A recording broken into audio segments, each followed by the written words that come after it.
Hey, on se retrouve dans une nouvelle vidéo et là je sais que ça se voit pas trop parce que j'ai ma tête du matin, je suis dans mon plaid, mais je suis plus ou moins motivée à faire une vidéo sur les rattrapages à la fac. Pour ceux qui ne savent pas et qui ne visualisent pas ma vie étudiante, je suis étudiante en première année. Je sais pas pourquoi je parle avec autant de distance entre les mots, mais je suis étudiante en première année en licence d'anglais, donc à LCE, à Bordeaux. Pour ceux que ça intéresse, j'ai fait une vidéo sur mon parcours scolaire, elle sera dans le petit i parce que c'est ma troisième première année. Je suis passée par une LEA puis une école de communication, donc ça fait un petit bout de chemin jusqu'à là. Et pour ceux aussi qui ne savent pas, c'est que j'avais commencé à faire des vlogs sur ma vie étudiante. J'ai fait mon début d'année, tout ça, j'étais à fond. Puis vers fin octobre, début novembre, j'ai commencé à ne plus aller en cours. Voilà, j'ai pas fait les partiels du premier semestre et me revoilà arrivée en début d'année, donc j'ai repris les cours du semestre 2 en février de cette année et après j'ai fait mon second semestre normalement comme si j'avais pas disparu pendant le premier semestre et j'ai passé mes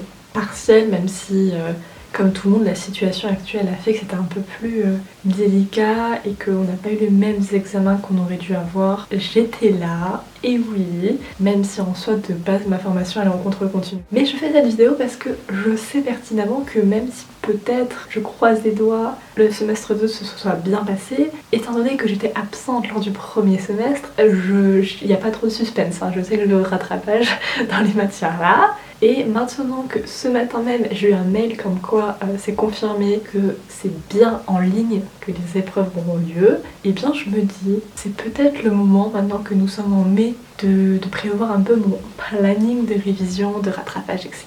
parce que j'aime m'organiser. Je dis bah écoute on va faire une petite vidéo là-dessus parce que je pense que je suis pas la seule à être dans les rattrapages et que personne n'en parle. Et actuellement je peux pas trop vous en parler moi-même parce que la situation est de 1 compliquée et de 2 je sais pas trop comment ça se passe, mais il me semble que pour la plus j'ai 2-3 matières où ça reste la même épreuve et quelques matières où ça devient des oraux. Je vous embarque dans le premier épisode de cette série rattrapage, c'est-à-dire l'organisation des matières et de tout ce que je veux faire. Et pour la petite information de base, mes rattrapages étaient du 17 au 30 juin. Pour me rassurer moi et vous, j'ai quand même été là les premières semaines, donc sachant que je suis partie vers novembre, en vrai, j'ai quand même la première moitié de mon premier semestre que j'ai en cours. Et autant je suis partie comme une fleur, j'ai pas fait les premiers partiels, mais autant mes premiers cours de civilisation de littérature, mais je prenais plus de 2 heures à me faire mes notes, les surligner et tout.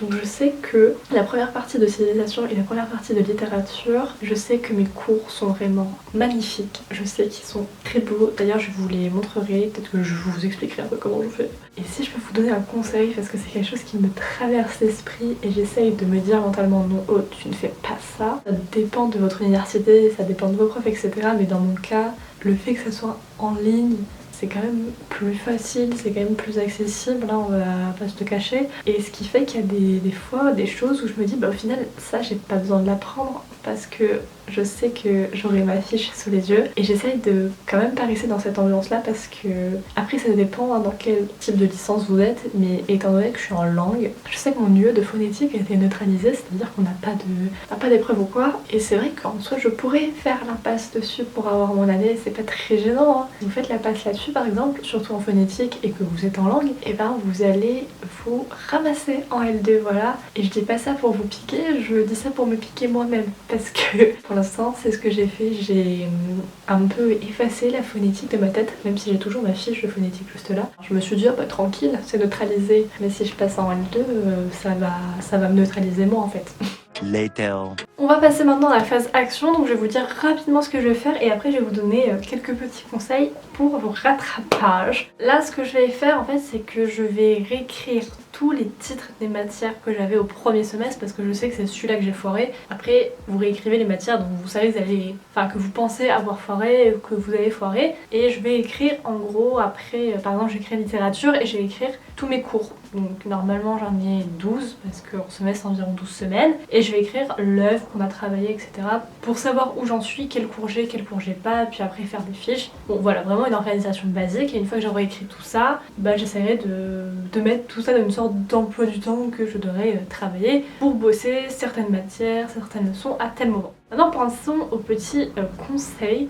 Alors la première chose c'est que, enfin c'est pas ma première année à la fac, Et par exemple ma première année en LEA, évidemment genre j'étais pas au partiel et par exemple j'aurais pu aller au rattrapage techniquement, bon j'y suis pas allée, mais ce que je veux dire c'est que j'ai eu aucun mail, j'ai eu aucun message, j'ai eu aucune information de personne sur les rattrapages. Donc c'est à dire que si vous savez que vous avez des chances d'aller au rattrapage, prenez les devants. C'est-à-dire allez sur le site de votre fac, regardez le calendrier, personnellement nous c'est écrit sur le site de la fac les dates des rattrapages et allez voir les dates des rattrapages de vous-même, allez envoyer des mails ou allez voir vos profs en personne pour savoir comment se passent les épreuves au rattrapage dans la matière là, parce que souvent ça change, hein, ça peut passer d'un écrit à un oral ou un truc quelque chose en ligne ou on sait pas, mais allez voir et renseignez-vous assez tôt et allez, faites les démarches vous-même parce que je sais pas si c'est partout pareil mais vraiment moi j'ai eu aucune information, j'ai pas eu de convocation, j'ai rien eu et en fait si toi-même tu te renseignes pas, personne t'appelle au rattrapage, tout le monde s'en fout si tu viens ou non.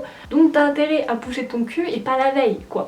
Ça c'était la première chose. La deuxième chose, je l'ai un peu évoqué mais évidemment c'est de savoir comment se passe l'épreuve parce que souvent les rattrapages c'est pas la même forme. Et ensuite évidemment le troisième conseil c'est un peu bateau mais j'ai envie de vous dire, prenez-vous-y un minimum à l'avance, c'est-à-dire c'est pas une semaine avant que vous allez vous dire allez tiens. Après évidemment ça dépend, hein, si vous avez qu'une matière et que c'est parce que vous avez eu 9 et que vous savez qu'en bossant un tout petit peu plus vous allez avoir la moyenne et que ça vous va, grand bien vous fasse. Moi j'ai loupé tout un semestre entier. Donc c'est vrai que la base de travail est pas la même. Later. Yo, j'ai terminé de remplir mes petites matières. J'aurais pu vous faire un accéléré mais j'ai totalement oublié. Donc je l'ai pas fait, je suis désolée. Je vais juste vous lire les UE en fait, les unités d'enseignement donc que j'ai à rattraper, c'est-à-dire toutes. Et une fois que j'aurai fait ça, je pense que ça sera la fin de ce premier épisode en direction des rattrapages. Notre première UE c'est traduction et dans traduction on a thème et version qui veut dire en gros du français vers l'anglais et de l'anglais vers le français. La deuxième c'est langue écrite et on a dedans la linguistique.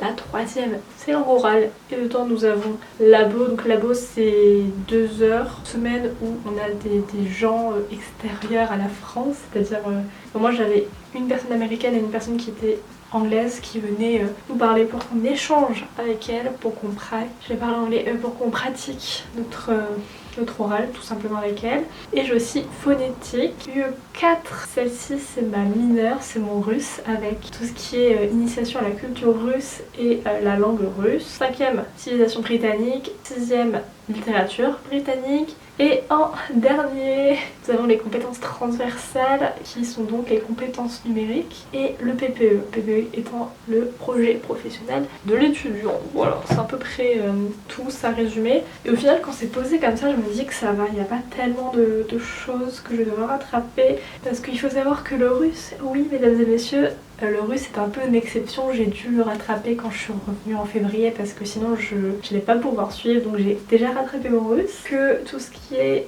civilisation britannique et littérature, j'ai la moitié des cours tout de même. En compétences transversales, normalement je crois que c'est la seule matière que j'ai réussi à valider, enfin que je peux avoir sans aller au rattrapage. En tout cas je vous envoie plein de coups de vibes, j'espère que ça se passera bien pour vous et on se voit prochainement pour l'épisode 2 de cette série rattrapage. Bisous.